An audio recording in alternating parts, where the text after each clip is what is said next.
Olá, queridos! Glória a Deus! Sejam todos bem-vindos. Que bom ter você aqui. Em mais um momento que vamos estudar, vamos abrir a palavra do Senhor, né? Que bênção, queridos. Se preparem, porque o fim chegou.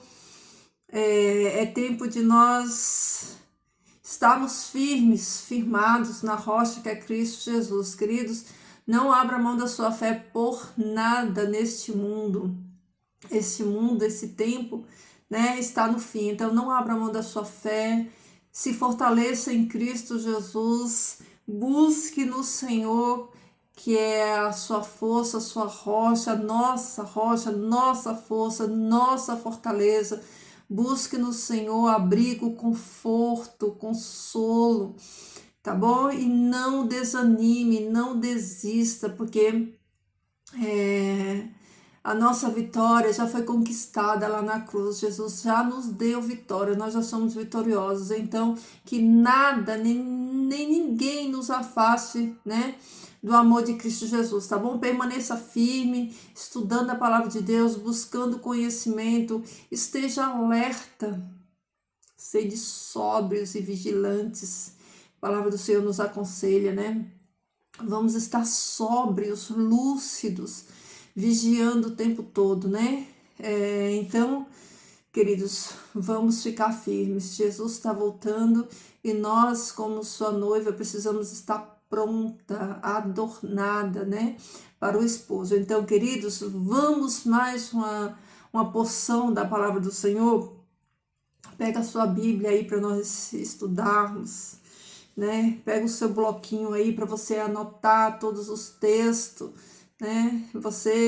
Eu só consigo estudar anotando. A minha mesa é lotada de papel, eu anoto em tudo, eu rabisco em tudo. Então, quando a gente escreve, a gente ajuda a memorizar melhor. Então, vai anotando aí, vai prestando atenção, né? E vamos continuar no relato de Gênesis, né? Vamos ver esse espetáculo, né, da criação, que foi, né, o detalhe da criação do ser humano, né? Nós já vimos na primeira aula que Deus criou, tudo que Deus criou, e aqui, ó, o capítulo 1 é um resumo da criação, e o capítulo 2, ele vem detalhando como foi feito. Então, vamos lá, ó. Capítulo 2 diz o seguinte, ó: assim foram concluídos os céus e a terra e tudo que nele há.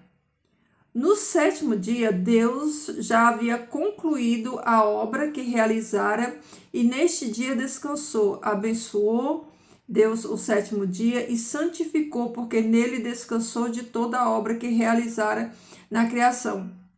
Então, no sétimo dia da sua criação, Deus, ele descansou, ou seja, ele parou, ele cessou o seu trabalho, né? O sétimo dia é o dia do Senhor, é o descanso do Senhor, né? É o descanso da terra. Não só o Senhor descansou, mas a terra descansou, todos descansaram, né? No sétimo dia. Então, o sétimo dia, ele é o memorial da criação de Deus. É o dia que Deus, ele tirou para celebrar tudo aquilo que ele criou. Ele abençoou, santificou e descansou. Então, no versículo 4, né, diz o seguinte: a origem da humanidade. Aqui o autor ele vai detalhar melhor para nós como que foi feito, né, a criação. Então diz assim, ó: esta é a história das origens dos céus e da terra no tempo em que foram criados. Ó, quando o Senhor Deus fez a terra e o céu, essa aqui, ó, fez a terra e os céus, não é o princípio, né? Quando Deus criou tudo no princípio. Aqui a terra se refere à criação de Deus, né? A organização que Deus ele fez na terra, né? A estrutura que Deus ele fez na terra, não a terra em si, né? Não a terra em si, terra, digo o planeta, né? A terra aqui se referindo à criação. Ainda não tinham brotado nenhum arbusto no campo, e nenhuma planta havia germinado, porque o Senhor Deus ainda não tinha feito chover sobre a terra, e também não havia homem para cultivar o solo. Todavia brotava água da terra e irrigava toda a superfície do solo.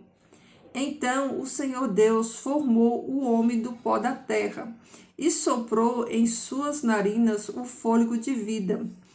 Vejam, e o homem se tornou ser vivente. Queridos, eu tenho a impressão que tudo que nós temos aqui no relato são apenas, como é que se diz? Resumos. Não tem muitos detalhes, não tem o passo a passo, né? Não tem todos os detalhes, tem resumos, né? Resumo. Porque eu não creio que tudo foi. Deixa eu explicar assim para ver se você entende aquilo que eu tô querendo tentar dizer. Eu não creio que foi tudo assim junto ao mesmo tempo, né? Eu creio que aquele tempo, né? Os dias daqueles tempos, eu creio que os dias eram mais longos e não dias curtos como nós temos hoje. É nesse sentido que eu tô querendo dizer, né? Versículo 7. Então o Senhor Deus formou o homem do pó da terra e soprou em suas narinas o fôlego de vida. E o homem se tornou ser vivente. Então, olha que impressionante nós pararmos aqui para a gente observar algumas coisas, né? Não dá tantos detalhes, né? Como eu disse, e para mim isso aqui é um resumo, né? É um resumo, fala da condição da terra, né? Antes de Deus criar o homem, antes de ter. Quando Deus cria, Deus primeiro prepara a casa, né? Deus, eu vou falar a grosso modo, né? Deus, quando ele coloca ali o firmamento, como se fosse o telhado da casa, a proteção da casa, né? Deus põe ali o firmamento, né, na terra. Deus cria todas as coisas e, por último, no final da sua criação, Deus, ele cria o homem. Quando o homem chega a essa terra, a esse planeta, o homem Deus já tinha preparado tudo para ele. A casa já estava pronta, já estava preparada, né? A alimentação, Deus já tinha provido e providenciado tudo que Adão precisaria para viver bem e feliz. Então, olha só. Versículo 8. Ora, o Senhor Deus tinha plantado um jardim no Éden, para o lado do leste, e ali colocou o homem que formara. Então, Deus, olha que coisa impressionante, né? Que eu acho incrível. Que aqui diz que o próprio Deus plantou esse jardim. Deus não disse, haja jardim, haja flor, eu não sei como que foi, né? Mas diz que o próprio Deus, ele próprio, ele plantou um jardim, o que dá a entender que a casa, né, de Adão era o jardim, né? O jardim do Éden era a sua casa dentro ali, né, da criação de Deus. Então Deus tinha plantado o jardim do Éden e depois Deus ele leva Adão para dentro desse jardim, né? Depois que Deus faz todas as coisas, já tinha criado os animais, tudo, aí Deus ele planta esse jardim e coloca Adão lá dentro desse jardim, né? Então o Senhor Deus fez nascer do solo todo tipo de árvores agradáveis aos olhos e boas para alimentos. E no meio do jardim estava a árvore da vida, a árvore do conhecimento do meio do bem e do mal. Lembre-se, queridos, que lá no capítulo 21 de Apocalipse, diz que essa árvore que é a árvore da vida, ela está justamente no meio da cidade. Aqui no início, no Gênesis, na criação, A árvore da vida, ela está aqui dentro do jardim. Lá na Nova Jerusalém, a árvore da vida vai estar justamente, né, dentro da cidade, no meio da cidade. E aqui ela estava no meio do jardim. No Éden nascia um rio que irrigava o jardim e depois se dividia em 4. O nome do primeiro é Pision. Ele percorre toda a terra de Havilá, onde existe ouro. O ouro daquela terra é excelente. Lá também existe o obdélio e a pedra de ônix. O segundo que percorre toda a terra de Cuxi e o Gion. O terceiro que percorre pelo lado leste da Assíria é o Tigre, e o quarto rio, o Eufrates. O Senhor Deus colocou o homem no jardim do Éden para cuidar dele e cultivá-lo. Então Deus, ele cria o homem e dá a ele uma função de cuidar do jardim. E o Senhor Deus ordenou ao homem: coma livremente de qualquer árvore do jardim, mas não coma da árvore do conhecimento do bem e do mal, porque no dia em que dela comer, certamente você morrerá. Então, quando Adão é criado por Deus, e ele vem à existência, né? Quando Deus sopra nele o fôlego de vida, quando ele já chega aqui, ele encontra tudo pronto, preparado para ele. Porém, Deus dá para ele, delega funções, né? Ele não ia viver sem fazer nada no ócio. Ele teria, né, que trabalhar, cultivar, cuidar daquele jardim. E Deus, ele já dá ali a Adão a primeira, como é que se diz? Deus fala, comunica, né? Traz ali para Adão a comunicação da questão da árvore, né? De não comer. Deus já põe ali no início o teste da sua obediência. Então Deus fala para Adão: pode comer à vontade de todas as frutas, mas dessa daqui, fruta do conhecimento do bem e do mal, não coma, porque no dia que você comer, você vai morrer. Então Deus, ele já deixa o teste ali, deixa a prova ali e avisa, né? E avisa para Adão. E o Senhor, deixa eu ver. Então o Senhor Deus declarou, não, 17. Mas não coma da árvore do conhecimento do bem e do mal, porque no dia que dela comer, certamente morrerá. Então o Senhor Deus declarou: não é bom que o homem esteja só. Farei para ele alguém que lhes auxilie e lhes corresponda. Espera só um pouquinho, queridos. Isso. Versículo 19. Depois que formou a terra, todos os animais do campo e todas as aves do céu, o Senhor os trouxe ao homem para ver como este lhes chamaria. E o nome que o homem desse a cada ser vivo, esse seria o nome dele. Então, assim o homem deu nome a todos os rebanhos domésticos, às aves do céu e a todos os animais selvagens. Todavia, não se encontrou para o homem alguém que o auxiliasse e lhes correspondesse. Então, vamos lá. Deus cria todas as coisas. Ele próprio faz um jardim, prepara a casa de Adão, coloca Adão lá dentro e depois Deus, ele pega Adão e vai mostrar tudo aquilo que ele criou. Você imagina essa cena? Deus, ele andando, né, no paraíso, andando com Adão e mostrando toda a sua criação, tudo aquilo que criou, e dando a Adão o privilégio de nomear, de colocar nome, de dar nome a todos aqueles animais.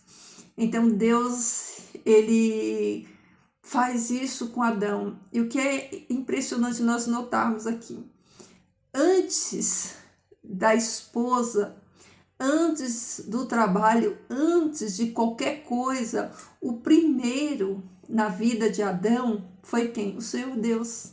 Deus foi o primeiro na vida de Adão. Quando Adão ele abre os seus olhos, a primeira face que ele vê é a face do Pai. O primeiro contato que ele tem é com o Pai, né? A esposa, ela vem bem depois. Primeiro vem o pai. Depois, né, o pai dá a ele o quê? O governo, né? E o cuidado, né? O trabalho, a função dele. Então, quando Eva chega, Adão, ele já tinha Deus em primeiro lugar na sua vida. Ele já tinha o governo e ele já tinha o trabalho. Por isso Eva vem na vida de Adão como um presente para Adão. Porque Adão precisava entender que Deus era o primeiro, sempre Deus, né, é o primeiro, né? E Deus, ele ensina Adão, né, a ser o provedor, né, aquele que vai prover, que vai cuidar, que vai sustentar, e dá a Adão autoridade. Então, Adão tinha autoridade, né? Eu tinha autoridade, trabalho, para depois vir Eva. Quer ver? Ó, quando Adão ele vai dar nome para aqueles animais, quando Deus leva Adão para ver todos aqueles animais, colocar nome neles, né? Deus dá primeiro a responsabilidade do cuidado da terra, do cuidado dos animais para Adão, não para Eva. Essa responsabilidade Deus dá a Adão. Adão é dado, conferido a autoridade e o trabalho, né? O cuidado. E quando Adão ele vai ali dar nome para os animais, né? Ele vê que os animais, né? Eles tinham outros da sua espécie, tinha outros iguais a eles, né? E eu imagino, a Bíblia não relata, mas eu imagino que Deus, né, ele entendeu a necessidade de Adão, como Deus sonda o coração dos homens, ele viu a necessidade de Adão de ter alguém como ele também. Mas Deus, primeiro, ele vive com Adão essa experiência, né, da questão de não só de Deus ser o primeiro, mas a questão da importância, né, da mulher na vida de Adão, de ele sentir falta de um humano como ele, né, e entender como faz falta né, para alguém para estar com ele, né, como é ruim a solidão. Então Deus, ele vendo essa necessidade, mas primeiro ele deixa que Adão ele enxergue a necessidade e ele veja como é triste ser sozinho, como é triste ser só, ele perceber essa necessidade dele, que ele, né, dele ter alguém ao seu lado, alguém com ele. Então,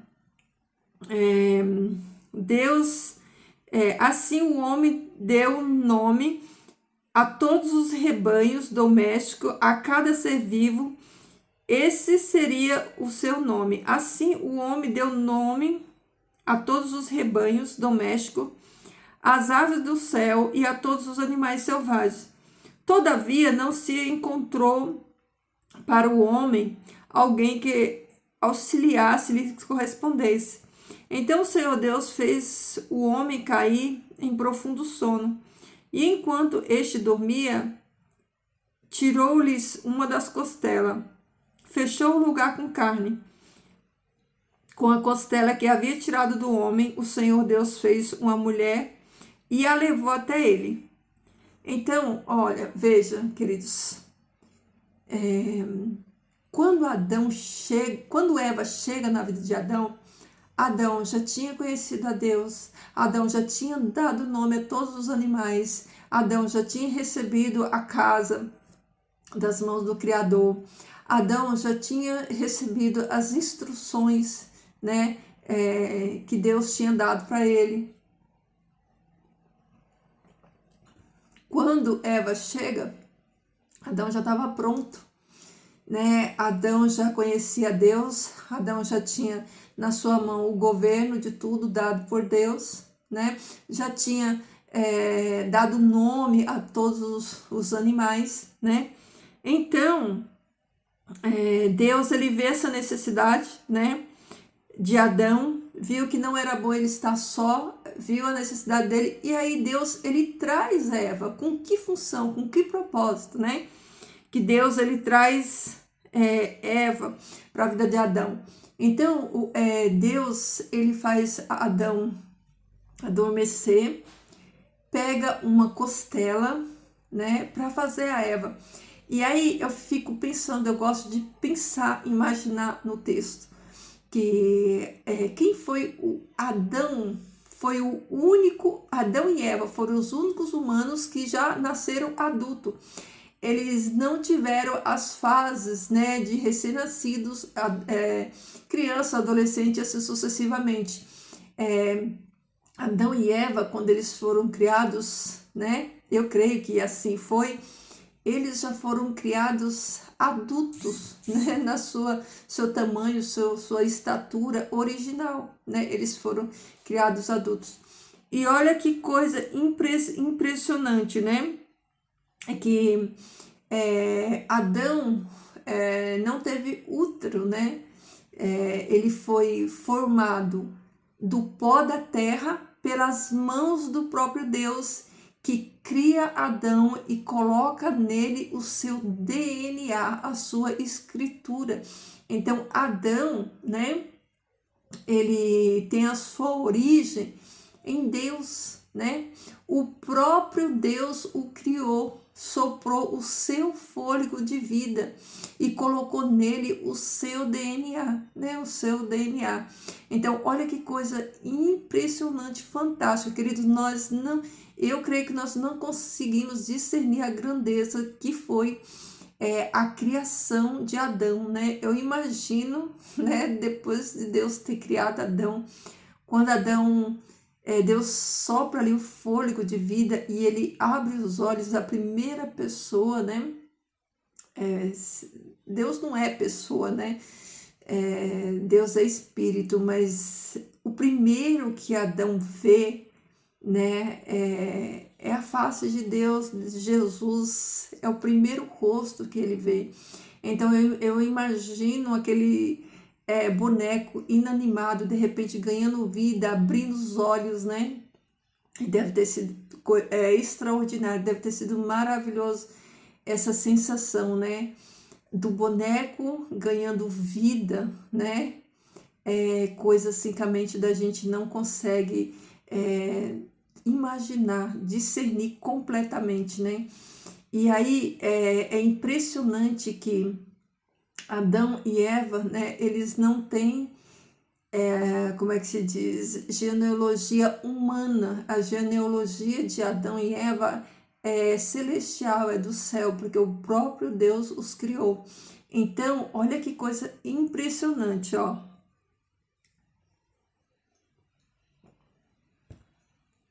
Adão foi gerado do próprio Deus, que criou ele com as suas próprias mãos, soprou dele o seu fôlego de vida e colocou dentro dele o seu DNA. Eva, olha que coisa extraordinária. Eva foi gerada em Adão. Vocês conseguem entender isso? Eva foi gerada dentro de Adão. Porque quando Deus cria Adão, Eva já estava ali na sua costela. Então Deus tira aquela costela de Adão e ele faz a Eva. Então a Eva sai de dentro do Adão, né? Isso não é extraordinário, queridos? Isso é extraordinário. Não são duas pessoas, é uma única pessoa, né? Então Eva, ela sai de Adão, ela é parte de Adão. Por isso ele fala isso aqui, ó. Esta sim é osso dos meus ossos e carne da minha carne. Ela será chamada mulher, porque do homem foi tirada. Então, a matéria que Deus usa, a substância que Deus usa para criar Adão é o pó da terra. Mas o que Deus usa para criar Eva é a costela do próprio Adão. Então, Deus tira Eva de dentro de Adão. Não é incrível isso? Então, Eva sai de dentro de Adão. Adão dá origem a Eva. Olha que coisa impressionante. É o primeiro... Adão e Eva, eles são os únicos seres humanos que eles não nasceram de outros seres humanos, né?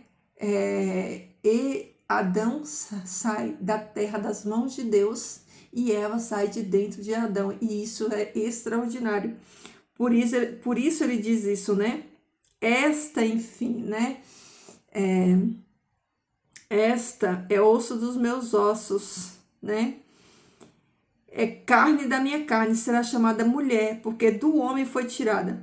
Aí, ó, por esta razão o homem deixa pai e mãe e unir-se-á a sua mulher, e eles se tornarão uma só carne.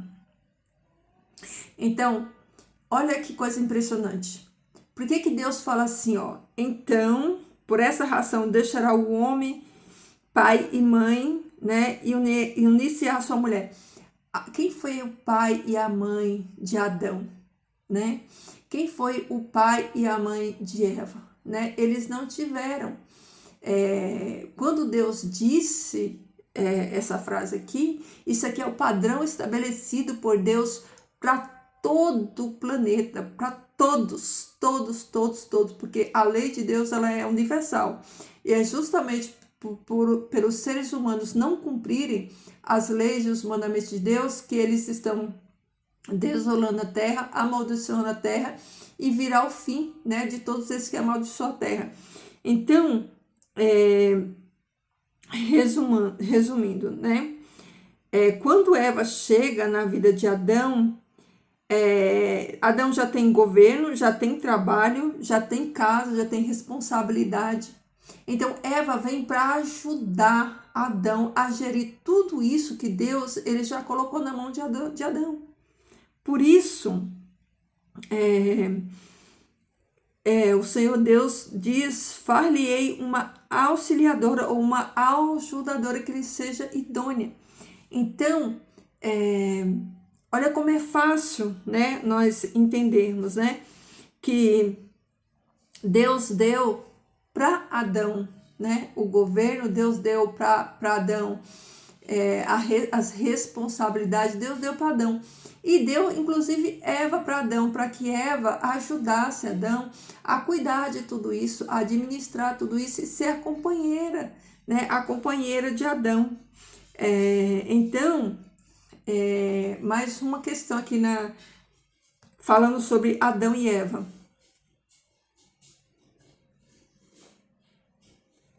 Adão e Eva, eles não tinham corpos glorificados, corpos de glória, corpos incorruptíveis, porque quem tem corpos de glória, quem é glorificado, eles não morrem, né?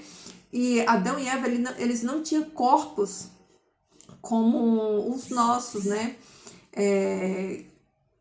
Caídos em pecado, né? Vamos assim dizer. Porque eles ainda não tinham passado no teste, eles ainda iam ser provados na sua obediência, né? Eles ainda estavam suscetíveis a pecar. Então, o corpo deles ainda não era um corpo glorificado, eles não tinham corpo glorificado. Então, Deus fala, né? Por essa razão, né? Porque a mulher foi tirada do homem, né? Por essa razão, o homem deixará pai e mãe e unir-se-á a sua mulher, e eles se tornarão uma só carne. O homem e sua mulher viviam nus e não sentiam vergonha. Então, essa era a condição, né? Era a condição de Eva e de Adão quando Deus cria eles, né? Eles não tinham vergonha, como os índios. Os índios, eles não têm vergonha da nudez. Para eles é algo natural para eles, né? Eles vivem em comunidades e para eles a nudez eles lidam assim como se fosse uma coisa natural, porque é da cultura deles. Então, Adão e Eva, eles não tinham a maldade, a malícia, né? Porque o pecado não tinha, ainda não tinha entrado no mundo. Lembrando que o pecado não se originou no jardim do jardim do Éden. O pecado ele não se originou, né, em Eva. O pecado se originou em Lúcifer. Então,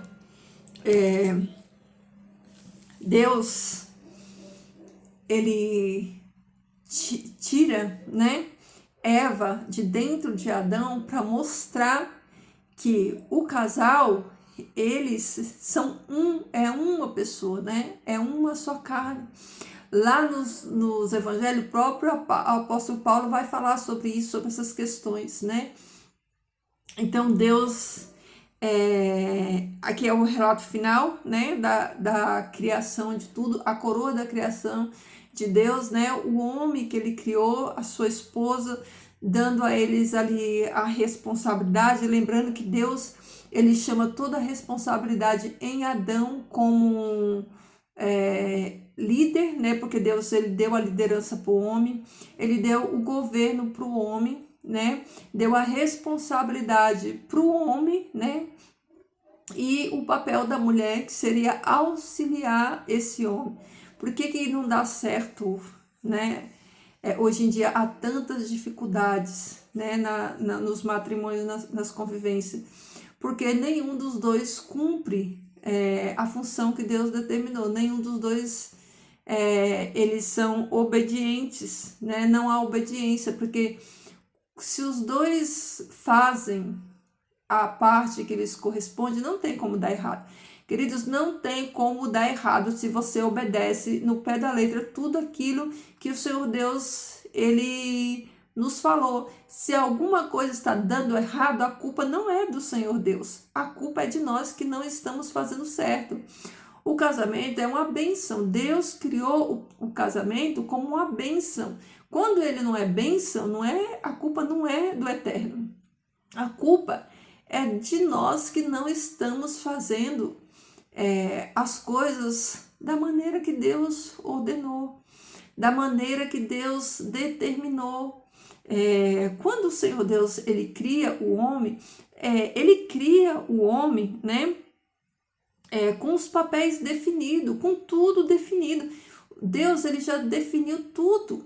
Deus deu o governo para o homem. Deus deu a função de sustentar a casa, de cuidar da casa no sentido da responsabilidade de sustentar a casa, de trabalhar para o homem. E Deus deu a mulher para que ela seja essa auxiliadora, seja aquela que vai ajudar o homem na sua missão. O que é ser submissa sobre a mesma missão? Tanto o homem quanto a mulher estão sobre a mesma missão. Por isso, a Bíblia fala, né, que a mulher tem que se submeter ao homem. Não é se submeter aos caprichos do homem, às ignorâncias, às loucuras do homem. Não, é se submeter na mesma missão, né? Submissão. Se submeter na mesma missão. Os dois trabalhando junto, né? Em prol da família, em prol do bem-estar da família. É isso, né? Foi isso que o Senhor Deus projetou, né? Projetou para o casal, né? Para o ser humano. Então, quando Deus, né? Ele dá esse princípio aqui de que o homem deixa o pai e a mãe, não diz a mulher, não diz que a mulher deixa o pai e a mãe, diz que o homem deixa o pai e a mãe e unir-se à sua mulher, e eles se tornarão uma só carne. Por que fala só do homem e não fala sobre a mulher, né? Porque quando o homem, né, ele deixa a sua mãe e o seu pai e sua mãe, ele deixa para trás, né, a sua família de sangue, e ele passa a constituir a sua própria família, né? A sua própria família. A partir de agora, pai e mãe, né?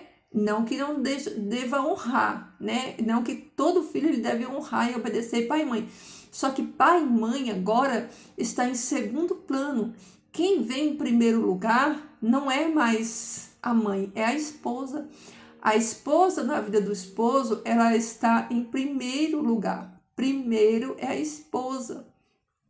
E depois, né? Depois a mãe, né? Por isso Deus diz aqui, ó, que o homem ele deixa para trás, né? O seu pai, deixa sua mãe, deixa seus parentes, porque agora a família dele é aquela que ele vai construir, né? É aquela que ele vai constituir com aquela pessoa que ele escolheu, com a sua esposa, com a sua ajudadora, né? Que vai auxiliá-lo, que vai ajudá-lo, né? Que vai ser idônea, que vai se submeter, que vai andar sobre a mesma missão, né? Então, esse foi o projeto do Senhor. Quando Deus fala isso aqui, Deus não fala específico para Adão. Até porque Adão não tinha sogro, Adão não tinha sogra, Eva também não tinha pai nem mães humanos, né? Eles não tinham pais e mães humanos. Eles não tinham vínculos de parentes, né? Porque eles foram os primeiros. Eles foram os primeiros. Mas neles, Deus já deixou aqui o princípio para toda a humanidade. Todos os princípios que Deus deixa na sua palavra, queridos, porque tem pessoas que dizem o seguinte: ai, mas Deus escreveu isso só para os judeus. Nós não somos judeus. Escuta uma coisa. A lei de Deus, ela é universal, é para o universo inteiro. As pessoas obedecerem ou não, aí já é outra coisa, outra questão. Quem faz separação, quem divide as coisas, quem faz separação é o homem, não é Deus, né? Para Deus, tudo é dele, a terra é dele, toda a criação é dele, tudo pertence a ele, a lei dele é para tudo e para todos. É o homem que diz: não, mas isso daqui Deus fez, foi só para os judeus, só para não sei quem. Ah, era só nessa época, hoje não vale mais. Queridos, a lei de Deus, que é o Código Civil do Universo, ela é eterna. Ela é para todos. Você sabe por que Deus ele vai destruir essa geração e destruir tudo isso? É justamente porque as pessoas estão quebrando essa lei, estão quebrando esse mandamento. Vocês já pararam para pensar que se o mundo obedecesse pelo menos um mandamento, pensa se o mundo obedecesse o mandamento não matarás, se a partir de hoje todas as pessoas do mundo obedecesse esse mandamento, esse único mandamento. Você imagina como o mundo seria se o ser humano obedecesse a um mandamento, a este mandamento específico? Por isso que Deus vai matar e vai destruir, porque eles estão destruindo a terra, eles estão trazendo maldição para a terra, e Deus vai destruir todos aqueles que destroem a terra. Então, a lei de Deus, a sua lei, ela é eterna e ela é universal. Não pense, né? Você que nem eu, né? Que Deus, as leis de Deus é só para crente, é só para evangélico, é só para católico. Não pense você que não tem religião e que você que não crê em Deus ou qualquer coisa desse tipo, que não é para você, é para todos. A lei de Deus é para quem obedece, para quem não obedece, é para ateus, é para judeus, é para todos. As ordens de Deus são para todos. Agora, nem todos vão obedecer. E a gente já sabe a recompensa de quem obedece e quem não obedece, né? Porque só tem dois caminhos, não tem três, só tem dois. Então, queridos, os princípios de Deus são eternos e são para todos. Deus deixou para todos. Mas a gente sabe, como nós vimos na aula de ontem, que tem os filhos da luz e os filhos das trevas. Eu não sei por que as pessoas têm tanta relutância em obedecer. Vocês já pararam para pensar? Eu fico impressionada quando as pessoas elas não querem obedecer. E elas começam a dizer logo que é legalismo. Nossa, fulano é legalista, é extremista, né? Aí começa a falar todos os istas. Queridos, Deus requer obediência. Obediência a quê? Qual é a norma de fé de um cristão? É a obediência, porque se nós não obedecermos, nós seremos igual aos filhos das trevas. Qual é a diferença entre os filhos das trevas e da luz? É que nós obedecemos, nós andamos em obediência ao nosso Deus, e eles não obedecem, porque nós vivemos em conformidade com a lei de Deus, e eles não, eles transgridem a lei de Deus. Então, por que as pessoas elas têm uma relutância tão grande? Parece que elas têm tanto medo quando fala de obedecer. Por que as pessoas confundem, né, a questão da graça e da lei? Eles não sabem entender. O fim da lei é Cristo. O fim da lei é Cristo. Mas matar não continua sendo pecado? Transgredir não continua sendo pecado? Tudo que está na lei não é transgressão? Então, queridos, é a graça, não é uma liberação barata para a gente pecar. Não, a graça de Jesus é que Ele fez por nós aquilo que nós não temos capacidade de fazer por nós mesmos. Isso não quer dizer que nós não tenhamos que continuar obedecendo, né? Até porque a lei é eterna, eterna. Então, queridos, olha,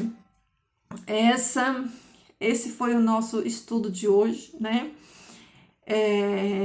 Eu espero que tenha sido bênção para você, que você estude mais, que o Espírito Santo de Deus revele cada vez mais na sua vida.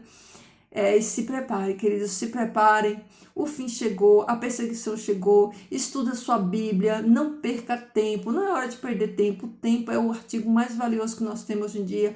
O Espírito Santo de Deus só vai lembrar aquele que nós sabemos. Se você não estudar a sua Bíblia, o Espírito Santo não vai ter do que te lembrar, entendeu?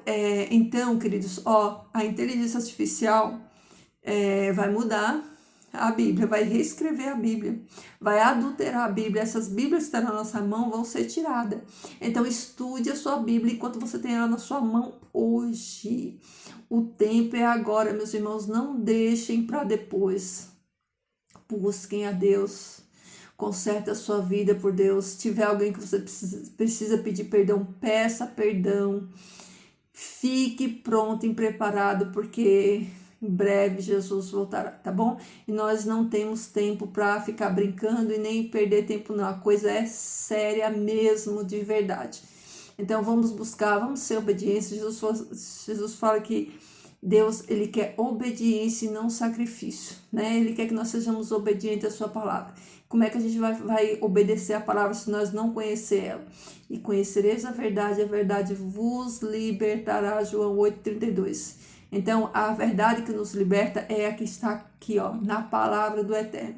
Então, estude a palavra, medite nela de dia e de noite, busque discernimento, busque aí poder dos altos céus para que o Senhor Deus revele através do seu Espírito Santo a palavra, tá bom, queridos? É isso aí.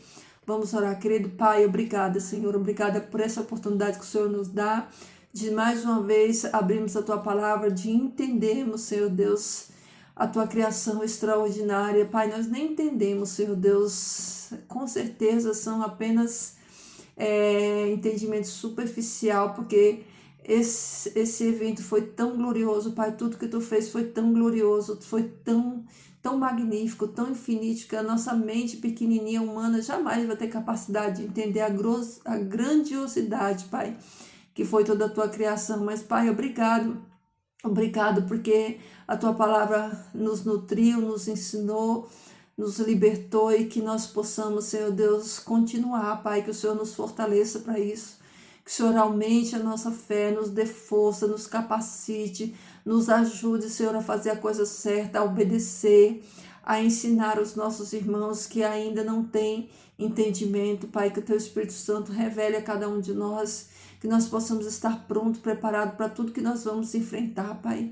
Que o Senhor nos dê a capacidade, Senhor Deus, para permanecermos firmes, Senhor Deus, e não negarmos a nossa fé, Pai. Nos fortalece para isso, Senhor Deus. Nos fortalece, Pai, para irmos até o fim, para que ninguém tire de nós a nossa coroa, Pai, que nós possamos estar prontos, Senhor Deus. Pai, tem compaixão de nós, perdoa os nossos pecados. Nos dá, Senhor Deus, a tua paz, nos dá a companhia dos teus anjos, a direção do teu Espírito Santo, que ele faça uma obra extraordinária na vida de cada um de nós, Senhor Deus, que ele derrame poder para que nós possamos testemunhar, Pai, do teu evangelho e do reino, Pai, para que o teu reino venha, para que o teu reino avance, Senhor Deus, e cada um de nós possamos ser transformados à imagem de Cristo Jesus. Essas bênçãos eu rogo a Ti, Senhor, no nome dEle, no nome que é sobre todo nome, Pai. No nome do Teu Filho amado e bendito, Jesus Cristo. Amém. Amém, queridos, ó. Jesus transborde amor nos nossos corações, que nós possamos levar esse amor de Jesus para todas as pessoas, tá bom? Fiquem firmes, Jesus está voltando, se preparem, queridos, se preparem, faça a sua reserva e faça a vontade do Senhor, que logo Ele está voltando. Cheiro, meu povo, até amanhã.